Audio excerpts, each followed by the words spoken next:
Hola, ¿qué tal? Vamos a comenzar esta sesión. Es la cuarta clase y el tema de hoy es comunicación familiar. Pero antes de eso vamos a hablar de un tema cortito que complementa los temas estudiados anteriormente. Es acerca de las crisis en la familia. Hablamos un poco sobre el desarrollo del ciclo vital familiar, recuerdan, y que cada etapa, el cambio de una etapa a otra, traía una crisis. Bueno, ese es un tipo de crisis que ocurre en la familia. Hay diversos tipos de crisis que ocurren dentro de la vida familiar. Para esto ustedes sabrán seguramente que la palabra crisis en chino tiene dos connotaciones. La primera es peligro y la segunda es oportunidad. Entonces, siempre una crisis nos da algo de temor porque nos pone en riesgo o nos agarra vulnerables porque son situaciones nuevas que no conocemos.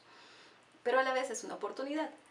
Es posible que haya una crisis. El objetivo de la crisis, bueno, si la aprovechamos bien, es un cambio para bien, un cambio positivo. Pero puede ser que atravesemos como familia diversas crisis y no ocurra ningún cambio, que no sería lo ideal, ¿no? Porque se supone que tenemos que ir creciendo y adaptándonos a nuevas situaciones. Puede haber crisis sin cambios, pero no puede haber cambios sin crisis. Si va a haber un cambio para bien, siempre hay una crisis que hace que el sistema se ajuste a la nueva situación, ¿sí? La crisis entonces se produce cuando una tensión afecta a un sistema y requiere un cambio que se aparta del repertorio usual del sistema. Vimos un poco las teorías al comienzo de los sistemas familiares. Un sistema es un complejo de interacciones y elementos que mantienen un equilibrio. Entonces, cuando llega una crisis, este equilibrio se ve amenazado, entonces tiene que reajustarse para poder continuar. Esa es una crisis. Ahora, la tensión es una fuerza que tiende a distorsionar el sistema, ¿sí? Pero una tensión puede ser tensión para un sistema, pero no para el otro. Puede provocar una crisis en una familia, pero no en otra necesariamente, ¿sí? La tensión puede ser manifiesta o puede ser oculta. Puede ser aislada o puede ser habitual. Puede ser permanente o puede ser temporal.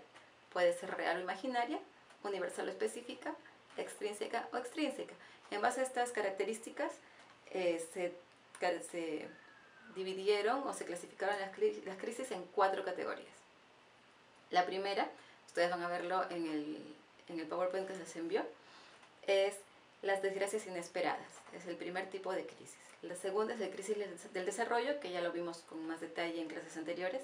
La tercera es la crisis estructural y la cuarta es la crisis por desvalimiento. Entonces, una desgracia inesperada definitivamente provoca una crisis muy grande, ¿verdad? Aquí la tensión es manifiesta. La muerte de algún familiar o algún terremoto, algún evento catastrófico, obviamente la tensión es manifiesta, no se puede ocultar, ¿sí? Es aislada porque no ocurre constantemente, ¿no? Y es real porque si se ve, no se puede imaginar o uno lo percibe y otro no, todos lo perciben igual. Es específica porque la crisis es en base a ese acontecimiento y es extrínseca porque viene de fuera del sistema familiar. La crisis de desarrollo, que ya vimos anteriormente, es universal. Todas las familias van a pasar por estas etapas, no en el mismo orden o tal vez no en todas, como se plantea la teoría, pero sí es algo previsible, ¿no? Es una crisis previsible, universal, es manifiesta, aunque presenta algunos rasgos encubiertos también. Las crisis estructurales son las crisis de acuerdo que ocurren y cambian, modifican la estructura de la familia, ¿sí? Puede ser concurrentes porque pueden pasar de vez en cuando, extrínsecas porque vienen de fuera y generalmente las causas son ocultas.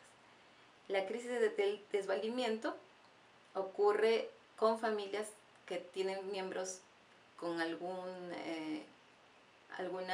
discapacidad o con miembros dependientes. Por ejemplo, una familia tiene un hijo adolescente y ya se organizaron, él es más independiente, los padres han vuelto a trabajar y todo, y de repente la esposa queda embarazada y nace un bebé. Entonces ahí viene una crisis porque el bebé depende de los papás, ¿no? Entonces tienen que reorganizarse otra vez cuando ya ellos habían empezado a funcionar según el ciclo que se supone que venía en la familia, y ahora esto es algo que no lo esperaban, ¿no? Entonces tienen que reformularse los roles y las estructuras. También puede ser cuando un padre o un hijo o algún miembro de la familia queda desvalido por un accidente o tiene alguna incapacidad, ¿verdad? Eso solo para cerrar los temas anteriores y ya que hablamos un poco de crisis, clasificarlas en todos los tipos de crisis que existen. Ahora sí vamos a hablar de la comunicación familiar. Es un tema bastante conocido y seguro que han leído mucho, han escuchado mucho o han visto mucho sobre este tema. Se trabaja mucho incluso en los medios de comunicación. Es un tema bastante conocido y vamos a ver la importancia o recordar la importancia que tiene y cómo podemos trabajar en base a esto, que finalmente es lo que nosotros vamos a ver en la consejería, ¿sí? La comunicación viene del latín comunicare, que quiere decir poner en común, ¿sí? En una relación de dos o más personas participan ambas y se ponen mutuamente en contacto. Hay una teoría que hablaba del emisor y el receptor. En este caso era una relación muy lineal, ¿no? Pero actualmente hay otras teorías que muestran algo un poco más complejo y multidimensional. Antes de eso vamos a ver unos números muy interesantes en cuanto a la comunicación. Nosotros comunicamos, el 7% de nuestra comunicación es en base o se refleja por las palabras, o sea, el mínimo. El 38% por la voz, el tono, la forma, la acentuación, y el 55% la cara y el cuerpo, la comunicación no verbal. Sí, eso lo sabemos mucho y seguramente que mientras más conocemos a las personas podemos saber qué nos quieren decir, aunque las palabras nos digan otra cosa. Bueno, Grimson en el año 2000 presenta un modelo circular interesante de la comunicación. Él dice que la comunicación es orquestal, procesual y contextual. Orquestal porque consta de muchos instrumentos, ¿no? Que todos se manifiestan juntamente para lograr una comunicación entre dos o más personas. Procesual porque es un proceso, ¿no? No es algo estático, es algo que avanza y que crece, ¿no? Y contextual porque tiene que ver con el contexto de las personas en que están envueltas en esta comunicación. Más que palabras serían interacciones entre dos o más personas. Bueno, las personas se impactan mutuamente, interpretan los mensajes según su contexto, su experiencia previa, y la comunicación es un acto simbólico, voy a leer literalmente, cuya interpretación de lo que en ella acontece depende de las percepciones de los participantes. Y seguramente las personas que son casadas se dan cuenta de eso cuando ya empiezan a convivir, ¿verdad? Para algunos ciertas costumbres o gestos significaban algo y para el otro es algo totalmente opuesto. Y entonces ahí comienzan a darse cuenta de las diferencias de los contextos con los que venían y lo que tiene que ver con su interpretación en la comunicación. Bueno, hay dos elementos, básicamente dos grupos de elementos en el contexto de la comunicación. El primero son los externos del ambiente y aquí están el lugar, la época, la edad de las personas que se comunican, el género, la cultura, las condiciones sociales y económicas y también las experiencias previas personales o familiares. Y esas son las externas. Y las internas o las del propio proceso comunicativo son la formalidad de la conversación, el nivel de preparación de los miembros que interactúan en la comunicación, el tono y clima de la interacción, los temas y las interferencias o ruidos, ¿sí? Que son las cosas que pueden interrumpir una adecuada comunicación. Según Fernández y Danke, los tipos de comunicación es un continuo que va de menos a más, ¿no? Hay comunicación interpersonal, dice él, lo que uno reflexiona y va como hablándose a sí mismo. La interpersonal, que es entre dos o más personas. La grupal, que va entre más de 20, hasta 20 personas. La impersonal, que es más de 20. Y la colectiva, que ya es a grupos grandes, donde ya las cosas son mucho menos, obviamente, personales, ¿no? Hasta ahí vamos con los tipos de comunicación. Y luego hablaremos acerca de la comunicación en la pareja. En la pareja es un tema muy estudiado, hay muchas investigaciones. Generalmente se habla de este tema cuando hablamos de satisfacción marital, estrés, crisis y conflictos y diferencias de género.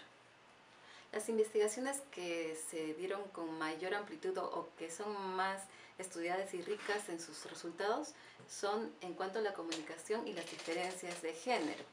Seguramente ustedes han escuchado o han leído acerca de los hombres son de Marte, las mujeres de Venus o diferentes tipos de comunicación y verán que hay muchas cosas en las que somos bastante diferentes. Según estas investigaciones, la principal diferencia en comunicación en cuanto al género se encuentra en que las mujeres cuando discuten o cuando están haciendo acuerdos, expresan afecto negativo y quejas, generalmente, ¿no? Y los hombres, cuando hay problemas, hay momentos de tensión, se retiran o evitan la discusión. Eso está estudiado y científicamente comprobado. Así que es importante que tengamos en cuenta esto cuando nos comunicamos o cuando trabajamos con parejas. Seguramente cuando ustedes atiendan parejas van a ver estas situaciones cuando vienen los dos, ¿no? Entonces es importante que podamos trabajar con los dos y también con cada miembro de la pareja individualmente para ver su punto de vista, ¿no? Existen 5 niveles de comunicación. Eso es importante que podamos manejar para poder aconsejar mejor. La primera es la comunicación superficial. Vamos a ver el cuadro que les presentamos en las diapositivas.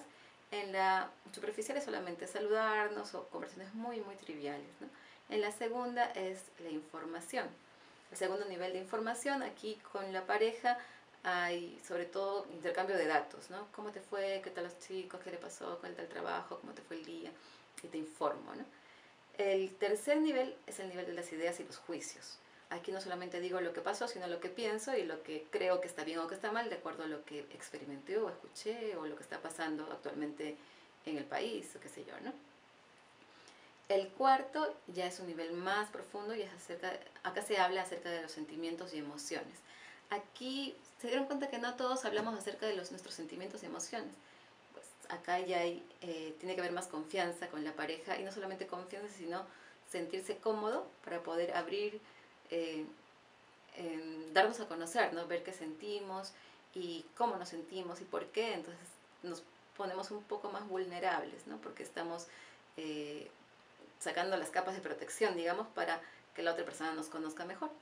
Y el quinto nivel ya es el nivel de intimidad profunda, ¿no? Aquí ya ocurre luego de mucho tiempo, ¿no? De conocerse o ser sinceros. Pueden haber relaciones de muchos años que no llegan a este nivel o no llegan frecuentemente porque se mantienen en el segundo o tercer nivel, ¿no? Y no se esfuerzan por llegar hasta el quinto nivel. Y también tal vez algunas personas porque no ven que su pareja trata de avanzar, entonces yo tampoco, ¿no? Si él solamente me cuenta esto, yo también. Entonces es importante ver cuando llegan a sesión en qué nivel ustedes ven que está la pareja que estamos atendiendo. Hay un libro también que seguramente ustedes lo leyeron o lo escucharon, que es Los 5 lenguajes del amor. Gary Chapman nos habla ahí de 5 formas de comunicación y es importante conocer cuál es nuestro lenguaje del amor y cuál es el lenguaje del amor de nuestra pareja, porque así podemos nuestra comunicación puede llegar más a la persona, ¿no? Y puede darse a entender más y podemos entenderla mejor también. Solo para recordarles, los 5 lenguajes del amor son: el primero, actos de servicio, ¿no? Hay personas que son muy serviciales. A esa persona tú puedes darle regalos y no necesariamente se siente contenta porque se siente que la amas o que lo amas si estás más pendiente y de qué le falta, qué necesita y ser servicial con esa persona. El segundo lenguaje del amor son las palabras de afirmación. Aquí la persona se siente más satisfecha o siente que se comunica mejor con las palabras, ¿no? Con lo que se dice. Obviamente si son palabras de afirmación la comunicación va mejor y si no, lo contrario. Para un poco ampliar este nivel, si tenemos niños, hay niños a los que, y seguro ustedes han escuchado, ¿no? Que mi mamá me pegó pero no me dolió tanto como lo que me dijo, ¿no? Esos niños, esas personas tienen este lenguaje, ¿no? Entonces es más difícil o más duro para ellos que su mamá le descalifique delante de los demás, por ejemplo, le diga ya no te quiero, le duele más a que le quiten cosas, ¿no? Con lo que se dice a los niños, no quítenle los privilegios y todo, no, eso le duele muchísimo más. Entonces es importante, tanto en la pareja como en los hijos, ver cuál es el lenguaje prioritario, ¿no? Su principal lenguaje del amor. El tercer lenguaje es los regalos. Personas que siempre te hacen regalitos, te hacen tarjetitas, cositas, detallitos. Esa persona da así porque ese es su lenguaje, ¿no? Entonces uno tiene que llegar a esa persona de esa misma forma. A veces decimos, pero yo me identifico con el acto de servicio, entonces yo sirvo mucho, pero para esa persona no es lo principal. Entonces es importante identificarlo y darle lo que ella espera recibir. El cuarto es tiempo de calidad. Este lenguaje también es muy importante y aquí más que esté conmigo y esté leyendo otra cosa, no, es que yo quiero que me dedique el tiempo a mí, ¿no? Hay que ver bien esa parte también. Y el quinto lenguaje es el toque físico. Aquí viene lo contrario, ¿no? en el ejemplo que pusimos de los hijos, a este hijo que tiene este lenguaje del amor principal, que es el toque físico, eh, un pequeño golpe va a ser horrible, o sea, lo peor que le pasa, ¿no? Pero si le doy despacito, no, o sea, para él que lo maltrate, que lo toque, que su mamá le muestre que no lo quiere y lo golpee, es lo peor que puede pasar. Entonces es importante identificar cuál es el lenguaje que manejan nuestros hijos y nuestra pareja. Bueno, aquí hablamos de este tema, es comunicación familiar. De repente nos hemos centrado más en la pareja, ustedes van a trabajar mucho con parejas, pero también queremos ver todo el proceso familiar. De repente el tiempo no alcanza para todo, pero si vamos a hablar de la etapa más difícil de comunicación entre padres e hijos, creo que una de las más difíciles es la adolescencia definitivamente, ¿no? Por diversas situaciones, y hay muchas investigaciones que se han centrado en este tema, ¿no? Los adolescentes, los padres y los hijos. Bueno, ¿por qué ocurre esto? ¿Por qué hay problemas cuando se comunican los padres y los hijos? Durante la adolescencia, las interrupciones son más frecuentes de comunicación, ¿no? Sobre todo hay un distanciamiento más grande entre los hijos y las madres. Las madres, hasta antes de la adolescencia, habían sido muy pegadas a los niños muy dependientes de la mamá y era un vínculo muy fuerte, pero luego ellos quieren independizarse, entonces no saben cómo hacerlo de manera adecuada, sin arrancarse del vínculo materno, pero no saben cómo hacerlo, entonces se alejan, ¿no? Se alejan mucho y eso choca más a la mamá. Del papá de repente no tanto, generalmente, no siempre, porque el papá no estuvo mucho tiempo cerca a ellos o no hay un vínculo más cercano por el trabajo y otras situaciones, ¿no? Entonces, también hay problemas porque cambian los roles. El hijo quiere ser independiente, los padres todavía lo ven como un niño, lo que vimos en las clases anteriores, entonces ahí el adolescente tiene que intentar ganar estatus en su familia y empiezan los conflictos, ¿no? A pesar de que los hijos dejen de hablar con sus papás y el vínculo con la mamá se separe, a pesar de eso, existe mayor comunicación con la madre que con el padre, ¿no? Sobre todo de las hijas. Los hijos también con la madre más que con el padre, pero más las hijas. Entonces, es importante, a veces decimos, ¿no? La mamá dejó de trabajar cuando está el hijo pequeñito y luego entró al colegio y ya se fue a trabajar porque ya está grande. Pero en realidad los hijos necesitan a los padres todo el tiempo, ¿no? Entonces es importante tener esto en cuenta. También, a pesar de que los adolescentes aparentemente no quieren a los padres, no quieren escucharlos, no quieren que estén cerca, no quieren que sepan qué pasa con ellos, sí lo necesitan. Para ellos es una crisis bien grande porque quieren y no quieren. Entonces es importante que los padres podamos entender esto. Bueno, ¿qué otras cosas causan estas crisis con los padres, ¿no? Los hijos ahora ya no hacen lo que los padres necesariamente esperan que hagan, ¿no? Los hijos empiezan a hacer lo que sus compañeros hacen o lo que los padres del compañero hacen, ¿no? Quieren, como mi mamá no es como la mamá de mi compañerito, y la mamá es igual que uno, pero la ven como lo mejor y tu mamá es lo peor. Bueno, es una visión que tienen los adolescentes en esa edad.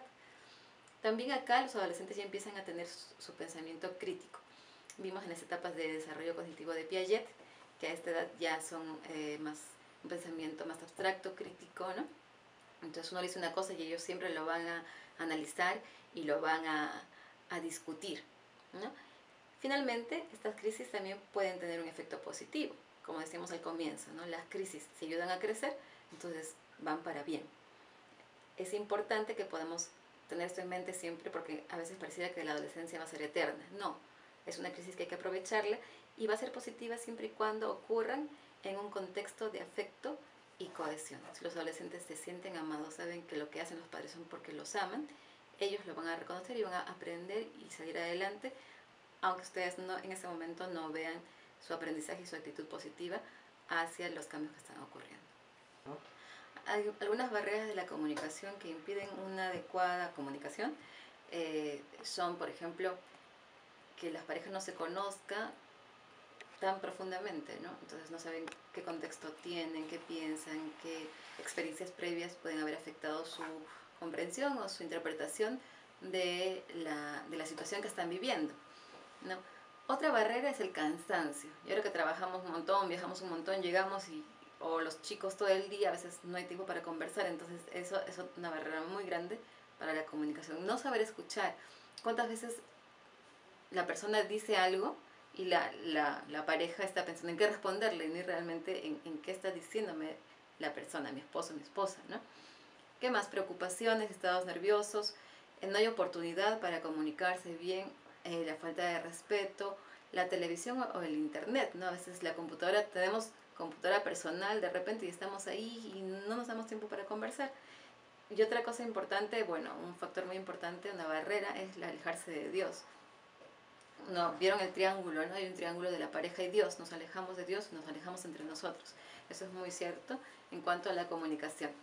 También un problema en la comunicación es comunicarse dando órdenes, ¿no? Dando órdenes en vez de pedir favores o preguntar si la persona está dispuesta. Amenazar, sentenciar, juzgar, humillar, corregir constantemente o también el silencio, ¿no? Vieron que dice, el martes que fuimos a comprar, no, no fue el martes, fue el miércoles. Ah, sí, el miércoles. Compramos tal cosa. No, no, no costó tanto. Entonces uno corta lo que la otra persona quiere decir con cosas que no son importantes, ¿no? Cuando lo importante es escuchar y poder compenetrarnos como pareja o como familia, ¿sí? ¿Cuáles son las fortalezas de la comunicación? La sinceridad, ¿no? Ser sinceros. Y a veces es difícil, ¿no? Porque en esta sociedad hemos aprendido a ocultar lo que pensamos o a decir lo que la otra persona espera, solamente lo agradable y no siempre lo que debemos decir. Y a veces justamente esto de no ser sinceros acrecientan las crisis, ¿no? Muchas veces hay cosas que ocultamos en la familia para no afectarlos, pero en realidad mientras haya cosas ocultas, la interacción familiar es muy tensa, ¿no? Cuando se sabe esa verdad va a haber una crisis definitivamente, pero se van a recuperar y van a poder unirse más. La humildad es otra fortaleza, la paciencia, la constancia, la calidez y el respeto. ¿Cómo podemos tener una discusión constructiva? Tenemos acá 8 pautas para discutir constructivamente. La primera es elegir el mejor momento posible, ¿no? De repente no en el momento de la ira, de la discusión en sí, algunos pueden manejarlo, otros no, dejarlo pasar, pero conversarlo después, no dejarlo pasar y no hablarlo nunca. La segunda es que comprender que no se trata de ganar una batalla, sino de comprender la situación. No es un debate, ¿no? ¿Quién presenta mejores argumentos y gana? No es eso, sino comprendernos entre nosotros. El tercero, centrarnos en el motivo de la discusión, en ese momento, aquí y ahora, no en el pasado, que tu familia, no, la vez pasada, anteriormente, el año pasado, no, en ese momento, ¿cuál es el motivo? Exponer el problema de forma calmada y positivamente, ¿sí? Escuchar con atención a la persona que está exponiendo el problema, enfrentarse al problema, no a la pareja, ¿sí? Hablar en primera persona, yo siento esto, yo creo que esto, no decir tú hiciste, tú dijiste, tú eres, no. Y último, a hacer las paces completamente. Se habló, se solucionó, listo, se cerró. Comenzamos de nuevo. No dejar nada para más adelante. ¿Qué errores pueden dificultar tu consejería? El primero es tomar partido de una de las partes. Y esto es muy subjetivo, ¿no? Porque a veces empatizamos con la esposa si fue violentada, por cosas que nosotros mismos hemos vivido en el pasado. Por eso es importante que como consejeros conozcamos nuestras debilidades, sepamos qué cosas nos faltan mejorar, ajustar o acudir a alguna persona que nos ayude para tratar de estar lo más, tener una visión más amplia y no inclinarnos hacia algún lado u otro por nuestras experiencias anteriores. Luego, proceder rápidamente, ¿no? Viene la pareja, empieza a discutir, vamos a hacer esto, por esto, y ya tenemos la solución. No, tenemos que esperar a escuchar a todas las partes. Tercero, contestar las preguntas sin estar listo. A veces, ¿usted qué cree? ¿Yo puedo hacer esto? ¿Le parece?